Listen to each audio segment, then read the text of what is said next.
and our Chief Meteorologist Chad Merrill has the latest on the brush fire outlook. Rainfall has been pretty close to average so far this year, but we've hit a slump going into October. The New River is slightly below average, as you can see behind me, and the leaves are starting to come off the trees here in southern West Virginia. So with that in mind, are fire officials going to have their work cut out for them as we enter the height of the brush fire season in November?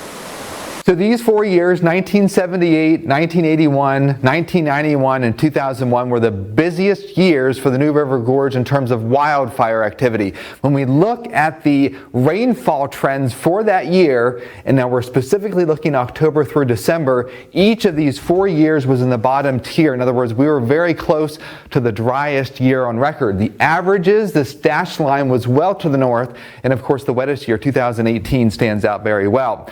So the common theme is when we have a very dry year, regardless of how much rain that we get in November, we tend to have an uptick in the amount of activity, wildfire activity across the region. Now, when we look at the teleconnection patterns, each of the years we were in either a neutral ENSO, meaning neither a La Nina or El Nino, a positive phase of the Pacific-Decado Oscillation, and the Indian Dipole was neutral. This year it's a totally different ballgame. We're in a strong El Nino, we're in a negative phase of the PDO, and a positive phase of the IOD. So we will get rain in November. That will help a bit. It's just going to be slightly below average. We are not expecting the magnitude of wildfires that we had in the 4 years with the busiest activity across the New River Gorge in much of southern parts of West Virginia.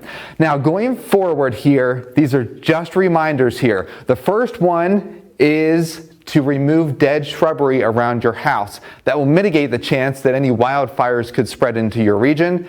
No bonfires or burning on red flag days. That is when the Weather Service issues a red flag warning or a fire weather watch, meaning the magnitude of brush fire potential is relatively high. And also the burning ban, 7 a.m. to 5 p.m. all the way through December 31st. So definitely keep that in mind going forward through the brush fire season. As we go through the rest of the fall season, our Storm Watch 4 weather team will keep you abreast of any fire weather watches and brush fire warnings that signify an increase in brush fire potential in our region. Chief Meteorologist Chad Merrill reporting for Newswatch.